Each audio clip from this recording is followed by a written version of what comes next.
Hey, good evening, everyone. Marty Mazzori here. It is the 20th of April, 2023, after hours. Shooting this video, hoping to get an early jump on the weekly economic update tomorrow morning. All has to do with my calendar and what I can get done and squeeze in tomorrow and over the weekend. And this one's easy because there's really nothing unusual to report relative to what I've been reporting on lately.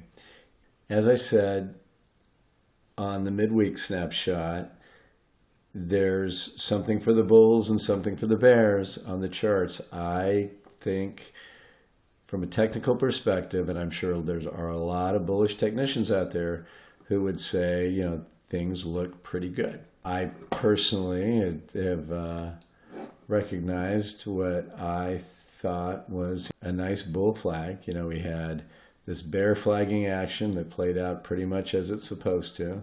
We had a nice upswing, some consolidation, flag pattern there. Went exactly to where the target would be before it rolled over. Looked like it was flagging again, jumped up off of that. However, we also have bearish rising wedge pattern right there, clearly, and bearish divergences on the two momentum indicators that we like to use. If we were bullish on overall general conditions, if our general conditions index were in the green, if our equity market conditions indicator was in the green, if all the other things that we study, parse, update, and so on, day in, day out, week in, week out, were net bullish, then I would be more focusing on the bullish trading patterns and saying there's some confirmation there. And I would say there's something for the bears because we have this bearish rising wedge and these negative divergences. However, general conditions are such that we're probably looking at the bullish patterns playing out. But that's not the case today. Today, general conditions are bearish, such that odds favor ultimately a breaking of the bear market lows. If you read the blog, you saw this morning's blog post where I essentially just copied and pasted a short article yesterday from Bloomberg. It essentially gives historical support to what we've been saying ever since we called the 3,500 bottom, with the caveat that if there's a recession, odds strongly favor that ultimately we go lower. And what that article said is for 100 years of data, the market has never troughed, a bear market has never troughed ahead of a recession. It's always troughed after the recession had begun. And officially, the recession has not begun. So Nick and I were exploring that history this morning, and he made the very important point that the MBER, of course, will tell us after the fact when a recession started. So he reminded me to recognize that it's not necessarily the case that we won't turn around and find out that the market bottomed during recession. But then, of course, we agreed that it's highly unlikely, highly improbable that the MBER is going to back up the recession start date to, say, September of 2022, because the market bottomed on October 16th of 2022. So again, we've maintained all along that recession is a 2023 affair. We think probably now the second half of 2023. And that is when stocks are going to have to reflect weaker earnings, which is what's showing up in the earnings season so far. And so maybe it could be sooner in terms of the market at least beginning its rollover.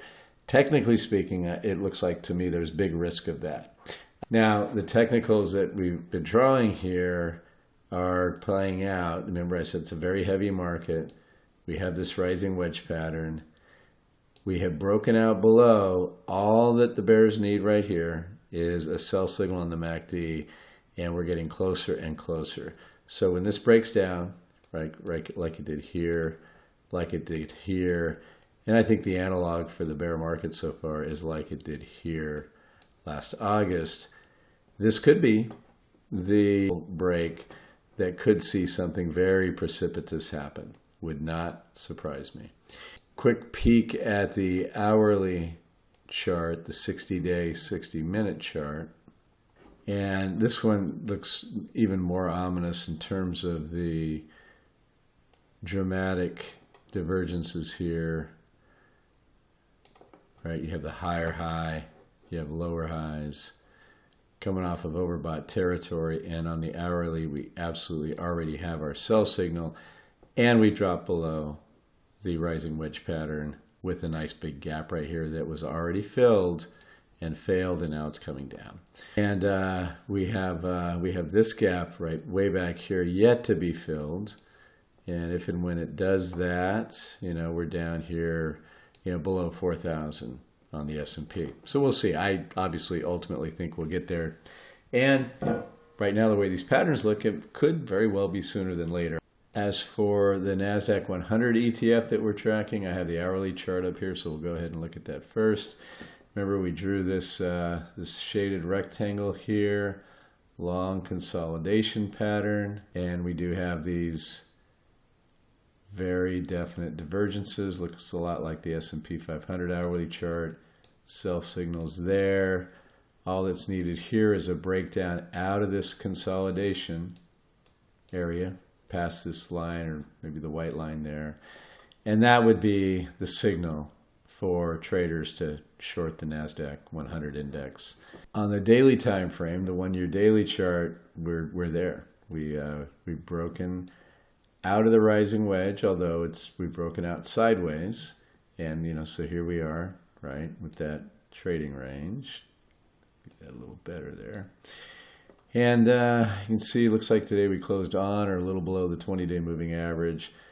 This is a sell signal, although you want to see a bigger gap here. The bears do, but it's probably as worthy of shorting. Again, you've got your sell signal here, and you have your break below the wedge.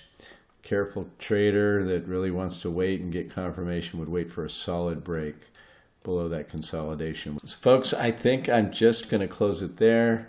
I might think of another chart or two to throw up relative to markets when we do the economic update that could actually hit you as early as tomorrow night, but at the latest sometime over the weekend. We're going to do the analysis tomorrow and the update of our index and so on. There are some things that I'm going to pull in. I'll probably talk about the Fed Beige Book reports and what we read from there, and a few other things that came out this week that would be of interest relative to the state of the economy.